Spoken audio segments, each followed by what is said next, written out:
Good evening and welcome to the Spotlight, and thank you for joining us. I'm David Rose, and we begin tonight with the search for a major drug trafficking fugitive. Take a look. Valentin Garcia Lescano has a felony warrant for his arrest for 4 counts of dealing fentanyl, heroin, meth, and cocaine, worth almost $3 million. King County Sheriff's detectives say he was running a crew selling the drugs all over King and Pierce County, then having the money wired back to Mexico. Deputies caught him red-handed hauling bags of drugs out of a storage unit. Valentin bailed out of jail 2 months after he was arrested and is now on the run. His 2 other co-defendants have both been convicted, including Miguel Hernandez Domingo, the man he was arrested with. Miguel has spent the last year in jail. He was recently sentenced after pleading guilty, and our Spotlight camera was there in the courtroom. As we focus on the jaw-dropping lack of accountability and slap-on-the-wrist justice handed down, because it appears by the lack of action that the Democratic majority in the Washington legislature is not taking the deadly fentanyl crisis seriously.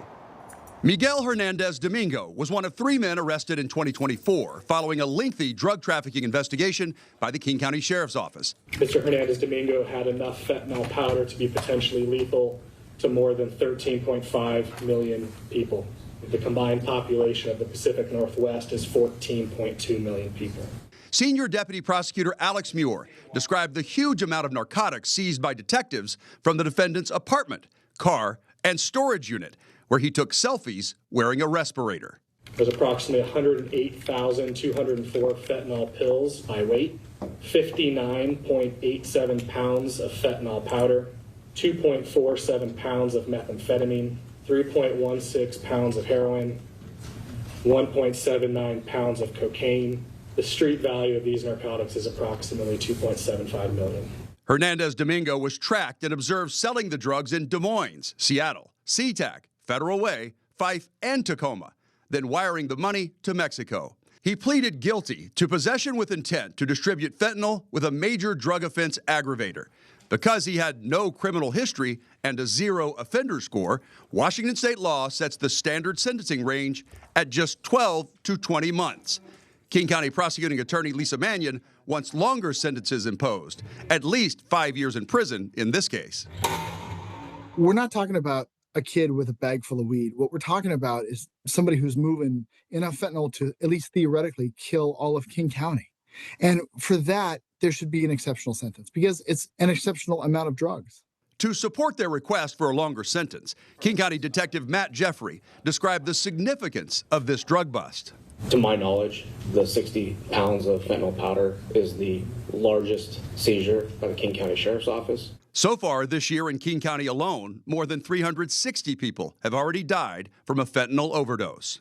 I would just appreciate the consideration of lives lost, families broken due to this fentanyl epidemic that's currently that we're experiencing.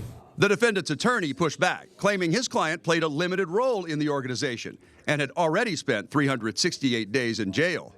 And essentially had no gain in this operation. Other than $400 a week, he's essentially had to trade a year of his life for that. Hernandez Domingo claimed he didn't understand the consequences of his actions. Washington.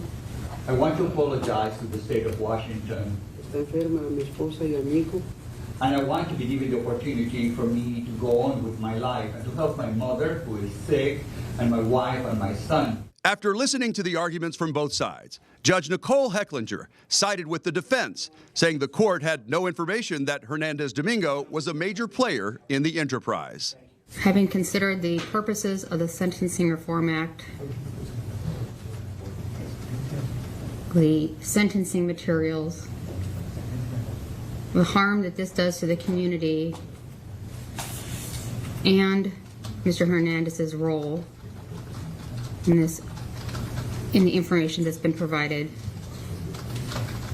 the court will sentence Mr. Hernandez to 20 months, which is the high end of the presumptive standard range. Prosecutors say they are undeterred and will continue to ask for exceptional sentences, saying 12 to 20 months sends the wrong message and change is needed by the legislature to toughen penalties for large amounts of fentanyl. What drug traffickers will do is put up somebody who has no history, who can get 12 to 20 months and not get an exceptional sentence, and move enough fentanyl to at least theoretically kill all of King County. And we don't want that moving into our county. Just as I was putting this story together, King County prosecutors got another case from Detective Jeffrey. This time, he arrested a suspect with 63 pounds of fentanyl, described as a bulk supplier to drug couriers in Seattle. His name is Jose Perez Baldovino.